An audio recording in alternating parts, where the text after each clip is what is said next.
Last week I had the opportunity to meet with my student advisory council, and that was nice. It was a large bunch, and they were very engaged, and so it was great to be able to meet with them for the first time this year. So we'll be meeting basically monthly, and really looking forward to their input.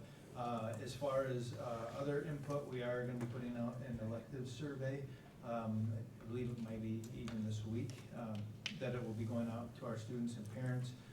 Our overall goal is to really try to identify those courses and the ways that our students want to be stimulated and inspired, and just make sure that we're meeting the mark for the needs of our students. So looking forward to that feedback.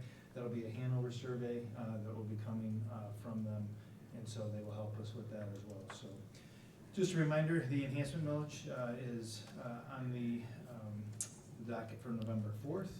A large number of absentee ballots were administered or mailed out. There's still well over 100,000 absentee ballots that haven't been returned that were sent out to voters. So really want to make sure people have the information that's necessary for them to make a vote that they're educated on.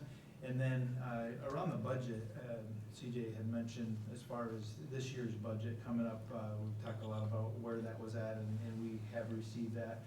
The details were in the presentation and in your notes. Big piece that I just really want to recognize is that it's advertised that it's a 4.6% increase, which it is, of the foundation allowance, which is fantastic. By the time you take out all of the other pieces that were reduced from previous years, we're probably looking more along the lines of a 2.5% increase, which is still a positive. We're very happy about that, and I think that there's a lot of good with that. The concerns for down the road with some of the things that happened with the retirement costs shifting back to school districts where they weren't before. It was over a $700,000 difference for us for this upcoming budget year, and that will continue unless something changes.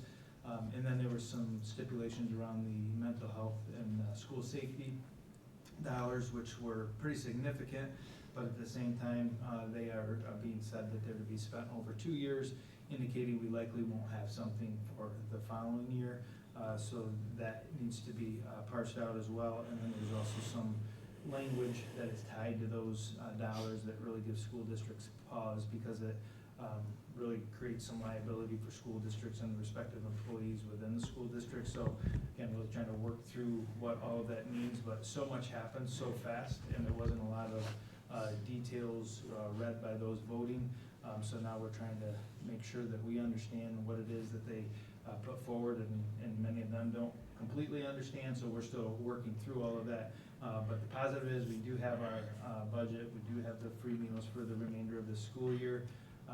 And one of the big pieces that we talked about in the past is the school aid fund really being rated for other expenses within the state.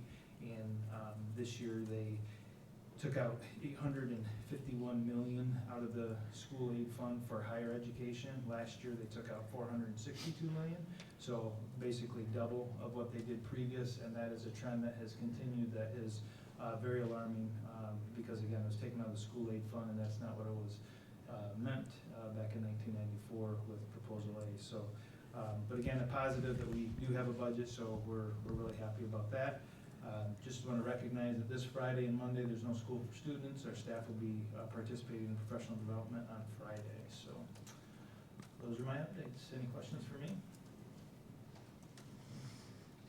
Okay, All right. thank you. Thank you. All right, next up we have board communications. Do you have any? I have a couple updates from the foundation. We've heard about today already. Fall grant cycle is finalized, is over. And so a brief summary, they were able to approve 40 grants again this fall from across the district, touches essentially every school, for a total of $76,382. That's going to go to projects that include all over the map and a range of things: suture kits, 3D printers, digital cameras. Speaking of multi-language learners, a set of AirPod 3s that do similar things, that allow a student to put them in and a teacher to speak in English and then have it translate in real time. So this a particular teacher is kind of running a pilot on their own. so that that student can continue to receive instruction, you know, while not hardly speaking any language or any English, as they get used to that. So super cool. It ranged up from more mental and emotional health, things which we heard about a lot.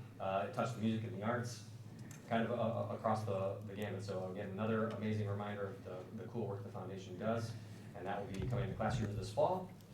A second announcement, everyone can watch their emails. The foundation is also partnering with the Ada Business Association to put on a program called Love Your Local, where if you donate to the foundation, you can then receive a gift card through the Ada Business Association to any of those participating Ada businesses.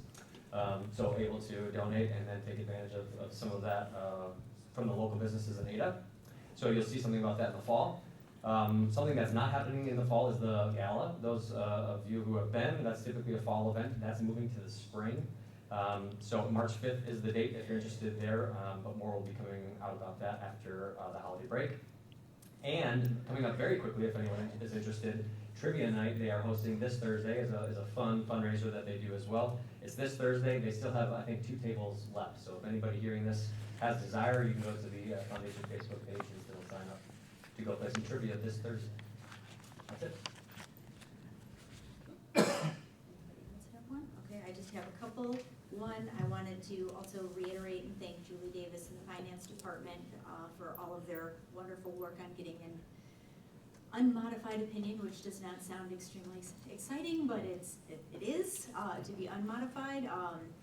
Our 2024 books were also submitted to the Association of School Business Officials International, and we received a Certificate of Excellence in Financial Reporting for the 27th straight year. So thank you very much for all of the hard work that you do to make sure that our books are in order, and more than in order, they're outstanding. So.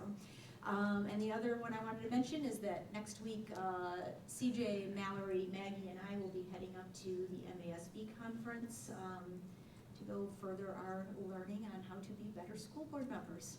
And so we're looking forward to that. All right, we are now up to public